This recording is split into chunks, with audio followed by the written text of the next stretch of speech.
Okay, we're going to move on to the last method of factoring that you guys are going to learn, which is factoring trinomials. Now, this is going to turn into using the strategy to factor by grouping, but there's a step you have to do prior.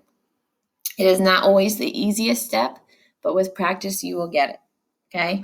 There's a lot of different methods they'll call this online if you look, but if you Google factoring trinomials, you can watch some other videos if this method isn't your favorite, or just contact me for some additional help.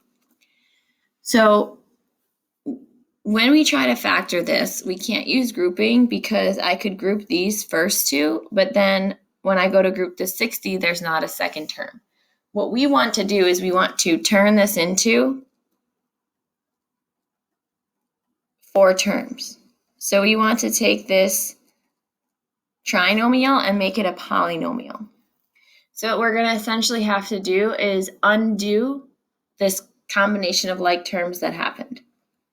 So the way to do this, right, is to, if there's not a number in the front, you're going to put a number there. Okay, so the first thing you're going to do is you're going to multiply A times C. Now, A and C are in standard form of a trinomial. So it's the whatever's in the front of the x squared times the constant that's in the back. So 1 times 60. So in this example, it'd be 1 times 60. So I get 60. Okay. And what we're going to do is we're going to find factors of that number that get you the middle term.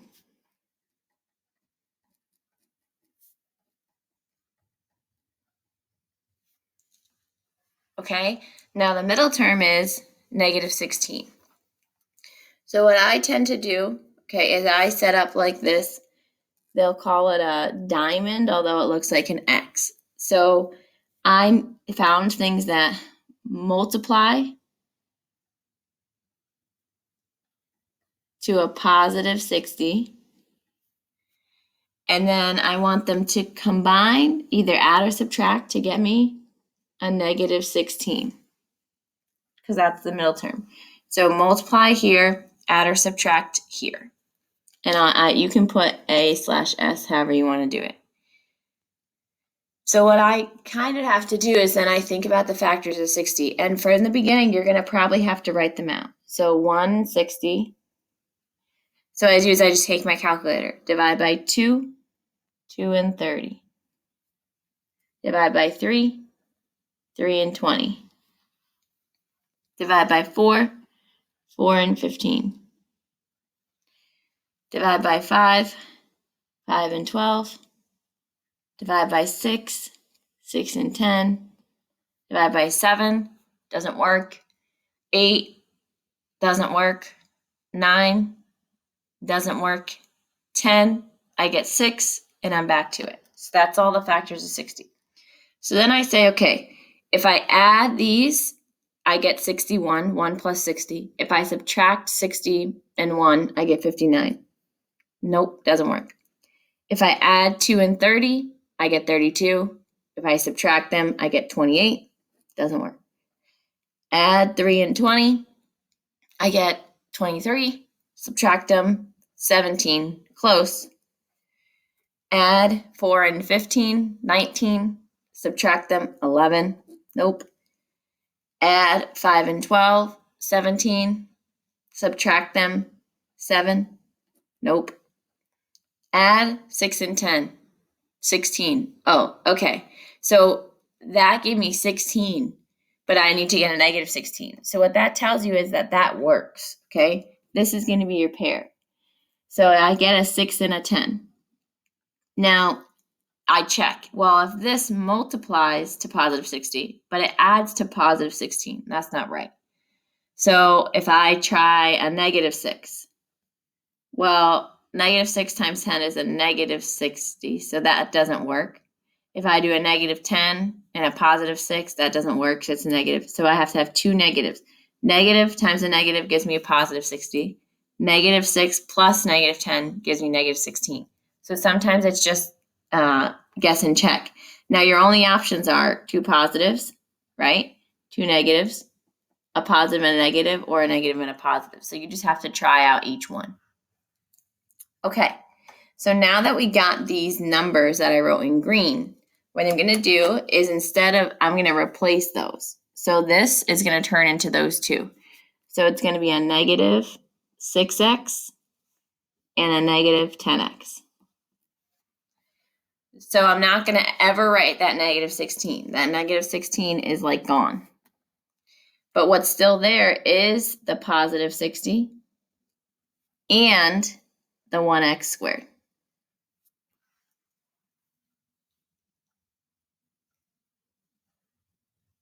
So what I just did was I went from a trinomial to 1, 2, 3, 4 terms, and now a polynomial, which is exactly what I wanted, because now I can group. So this whole process over here is the new process. This is the old process that you guys did last time. So now what I'm going to do is I'm going to group.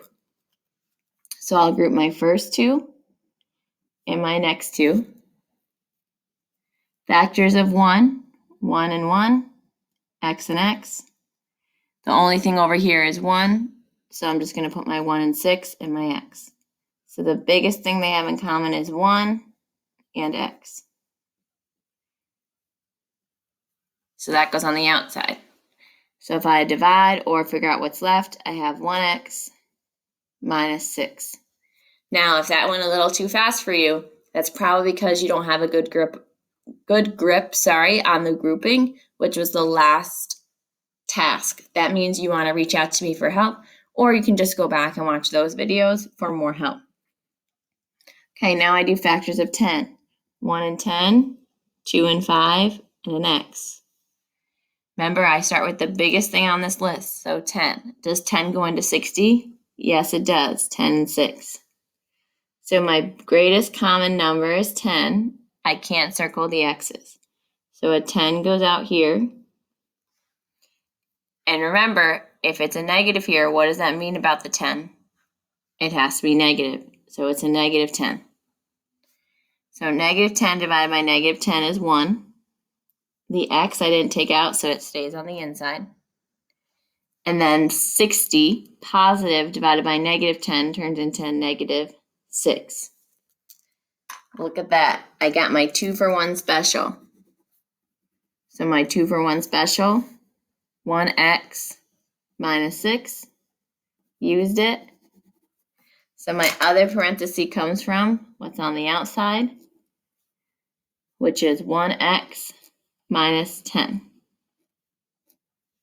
So there is number 1 factored completely.